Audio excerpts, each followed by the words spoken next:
The song goes like this.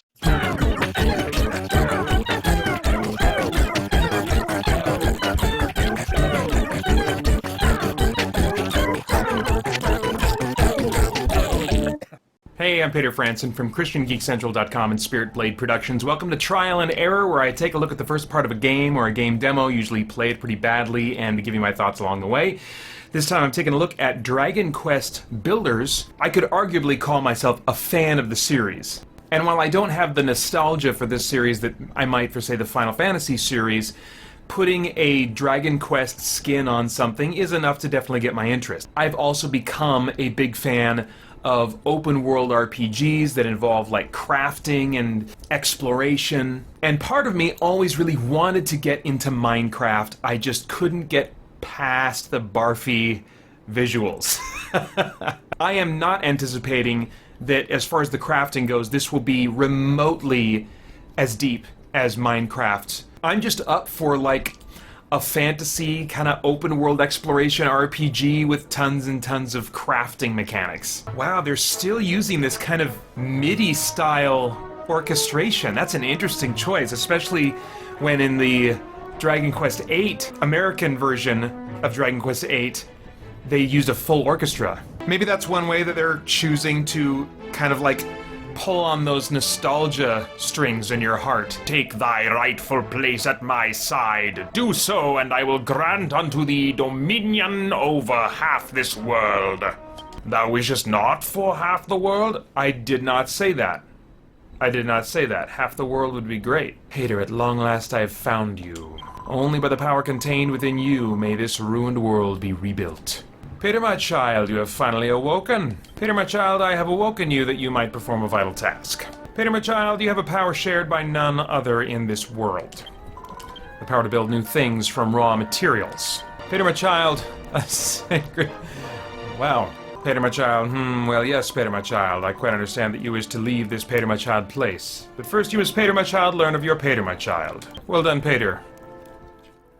Approach the tree stump as before and use it to craft side protect. Build! Congratulations, my child. You have created your first weapon. Paeter, my child, you have been entrusted with a divine mission to... Paeter, my child, the dreams, the hopes, the Paeter, my child, the very fates of the people of this world rest on your shoulders. Oh, this might be satisfying. Paeter, my child, you have been entrusted with a momentous mission. I am Rubus, the spirit of the land. Go forth, my child, and know that I do watch over you always. Paeter, my child, you must use the power within you to rebuild the city of Cantland to its former glory. Take this banner of hope in hand and seek the source of the light you see before you. Oh, crap. Bureau of Heights. If you fall a long way, you'll hurt yourself when you hit the ground.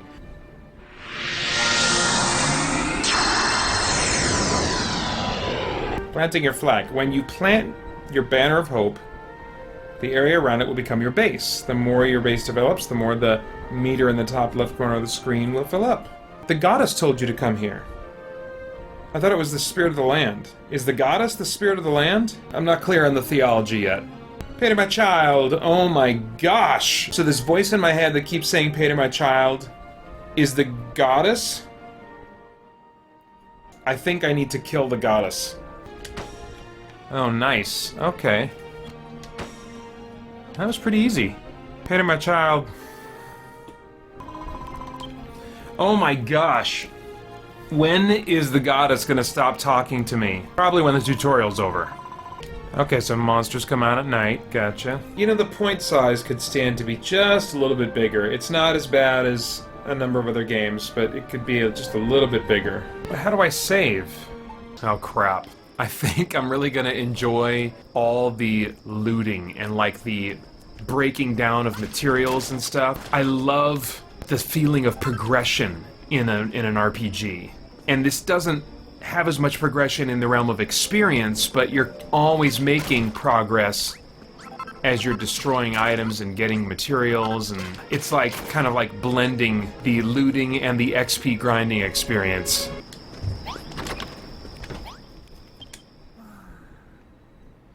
We're sleeping in separate beds, I want to be clear about that.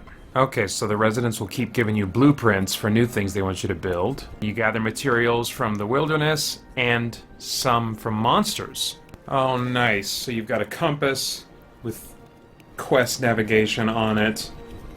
Man, I hope this carries over into other JRPGs in the future. Okay, now here's what I want to know. I want to know what happens when you die. What kind of a setback are we looking at? Oh! Did I just lose some things? Okay. Wow, so you don't even lose like everything in your inventory, and my house is still built. I really don't lose much. Okay, so I just picked up some extra earth. Now I'm going to use it to build something. Because the next thing I want to test is, does this game autosave? I'm really unclear on that. Okay, so now I'm going to exit game. I don't see an option to save, so I don't know. And it says, are you sure you want to exit the game? Any unsaved progress will be lost. I mean, yeah, I want to test this out. Wait, building my world? No, no, no, no, no, no, no, no, no, no. What did you do? Where's my game? Where's my game? Why are you starting me over? Where is my game? Oh, crap. Was I supposed to save my game? Was I supposed to save my game at that banner, and I just never did that? Alright, jeez. See how fast I can blaze through all this again.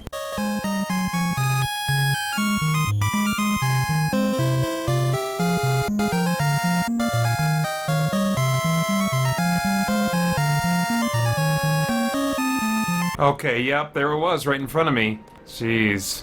My fault. Oh, Drakey's coming. Let's see if I can fight him. They're a little tougher than those slimes, aren't they? Yep. Nice. That's simple and satisfying. Digging on that. Ooh, that's a wyvern, isn't it? Or is it wyvern? I must know. Wyvern. Wyvern. Crap, it is wyvern.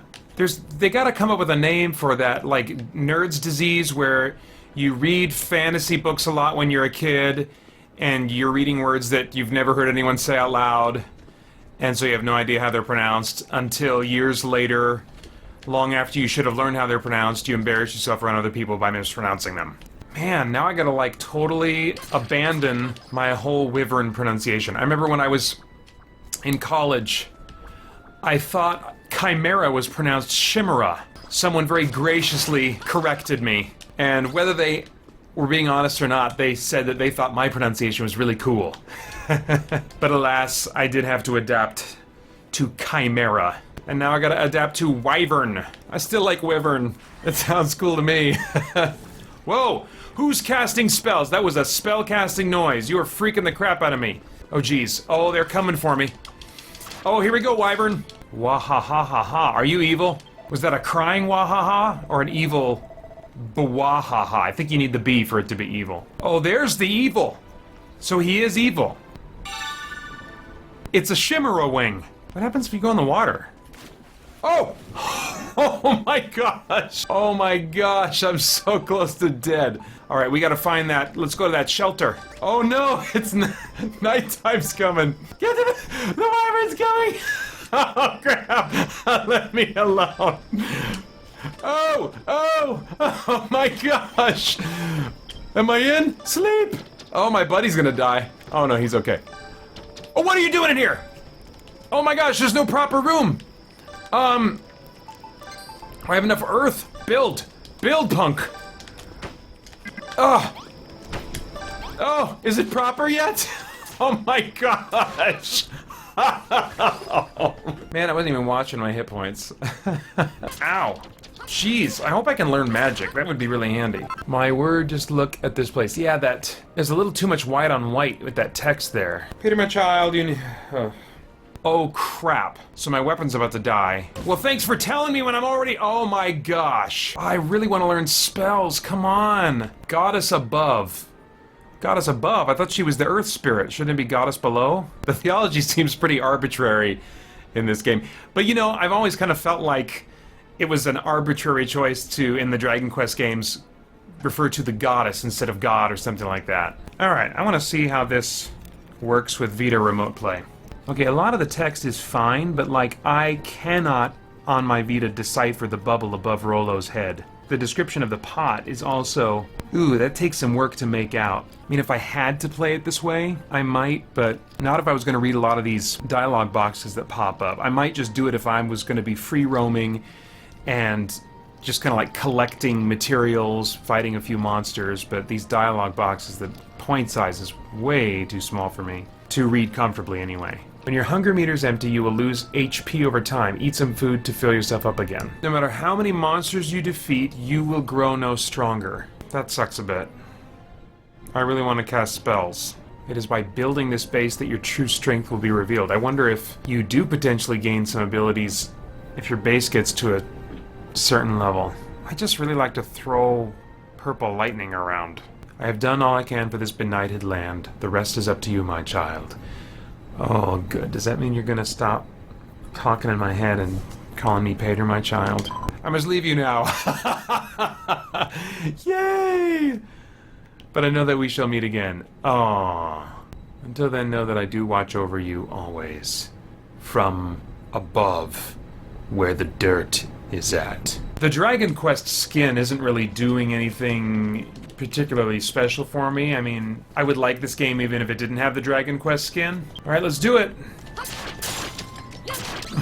Oh, my rags fell apart! I got no clothes on! Was that like armor? Oh crap, if that was my armor, I'm kinda hosed here.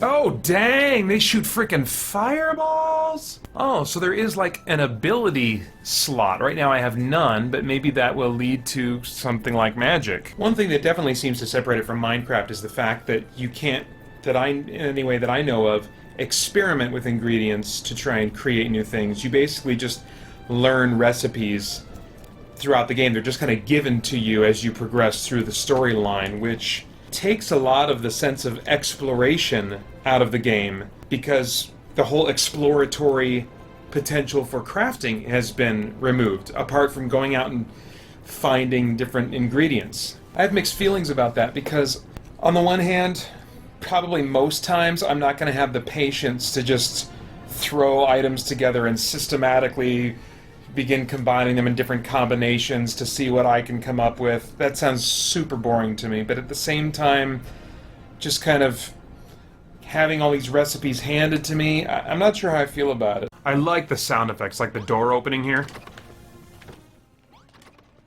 Oh, I like that sound. There's this point system. The game advances as you build up your town, because everything that you build in your town has a point value. And so to advance the main story, I need to build... So there are constantly these built-in goals, even outside of what your villagers will tell you they'd like you to do. So I can see that working for me.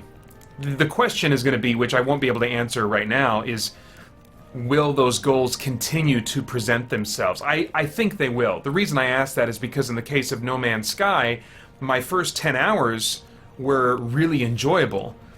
But then there came a point where I had gained I'd learned all the recipes that I could learn, and I'm nowhere near, either one of the two endgame scenarios that game offers. So the sense of progression just was yanked out from under my feet. Square Enix has made some big mistakes as far as my tastes are concerned with the Final Fantasy series, but I think they're much more likely to produce a solid game from beginning to end than some independent studio. I'm willing to have faith that the cycle will continue in this game of progression. Oh man, I wish there was a quick way in the middle of combat to get over to my healing cream, because I'm trying to run. I gotta cross over with my right thumb while I'm running to get to the object I want. Yeah, the stat building reminds me a little bit of Hero Quest, where really it was your character grew in power and capability through the weapons and armor that they acquired.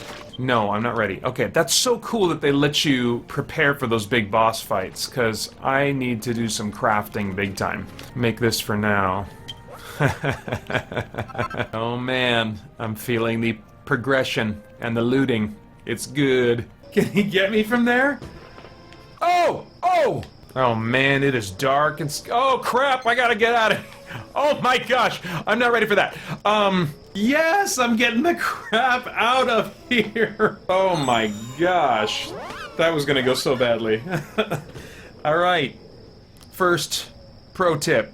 always keep at least one chimera wing on you. Boy, I can see this recipe list being a little bit cumbersome to scroll through to find what you're looking for. See, if Minecraft would have looked like this from the start, I might have totally gotten into it. Come on now. Oh, precision's a little tricky sometimes. I want it right there. Copper sword. Yeah, baby. Sweet. Oh, jeez! You jumped over my wall, you piece of crap! That was insane, dude. I need to... I need to sleep. So your village is only safe, it looks like, during the day. But at night, if the walls aren't high enough, the bad guys can jump the walls and they can totally come into your village and any place inside of your village. Oh, interesting. An inn sign. Okay, cool. Oh, I can make shops that sell items. That's cool. I do kind of wish I could save on the fly. Now if I want to save, I have to warp back to my village and then use the portal and walk all the way back here to get back to this spot if I wanted to stop right now and play a different game. Cool. So, you know, there's still these little kind of journal entries that you can find. I don't play games for story. I very rarely care about the story in a game except for the kind of emergent story that I create through my own actions. But in a game like this that is largely about kind of open world looting, collecting, and crafting, it's nice to have some story in there just to change up the activities in the game. Because even if I don't care, I'm not emotionally invested in the story, if I'm just curious enough to kind of want to know where they're going, and building and crafting and looting and all that kind of stuff will help me advance that story a little bit, it's one more little hook to kind of keep me in that progression loop. Alright, I think I've seen enough to kind of have my first impressions of the experience, and I'm feeling pretty good about it right now. There is kind of a question in my mind of whether or not I'll get sick of kind of customizing my villages and stuff and building them up.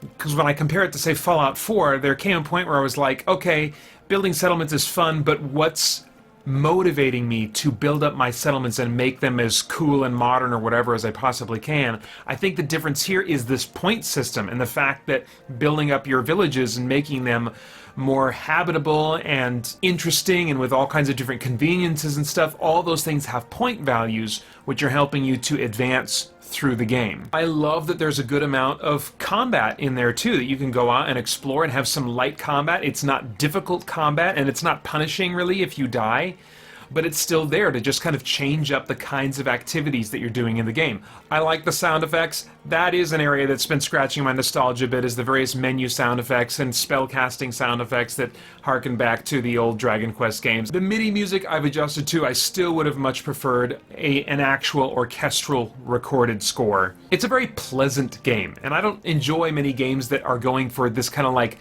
pleasant aesthetic, but I'm enjoying this one. I'd really have to search to find anything kind of like worthwhile or meaningful to kind of think about or talk about during the game. The one thing that comes up is the whole goddess theology. That's always struck me as a very arbitrary change. They seem to be basing the aesthetics in the Dragon Quest series of their main religion off of the trappings of Catholicism with the wardrobe and stuff. They might have even used crosses early on in the game series, but I can't remember. And what's funny about that is, biblically speaking, it's not just for arbitrary reasons that the male pronoun is used for God. That there is something about the role of father that's unique to the role of father that parallels God's relationship to us. The use of the male pronoun, I think, was twisted at various times during history, and maybe in some circles is still being twisted today to promote some kind of male superiority kind of complex, which isn't biblical. But the takeaway, I think, shouldn't be a knee-jerk reaction to assume that the male pronoun in Scripture is arbitrary and we can just, you know, think of God just as easily as female. The Bible says God is spirit. We're not talking about him having male reproductive organs. Anyway, that's a rabbit trail. I don't think this game naturally lends itself to thinking about that. But if my mind were to wander somewhere, that's maybe where it would wander. The other place it might wander is just the idea of productivity, and how productivity right now is thwarted because of the curse of sin. Work is frustrating. Work is difficult. Work is sometimes painful and lacks fruitfulness or productivity.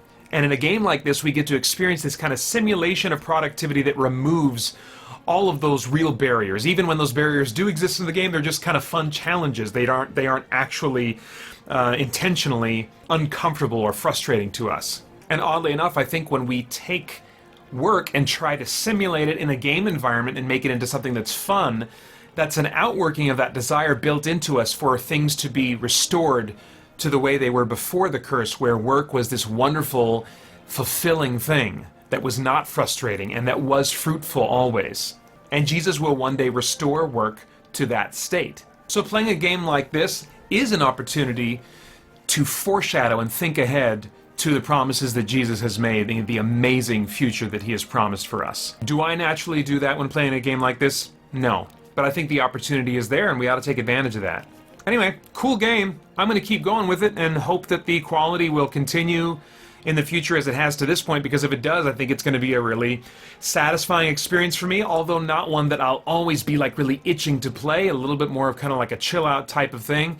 Then again, I don't know, sometimes that collecting, looting, crafting loop can be really enticing, so we'll see how it plays out. But those are my thoughts for now. I'd love to get yours in the thoughts in the comments below. And then I hope you'll join us at christiangeekcentral.com as we continue to geek out and seek the truth. I might be twisted.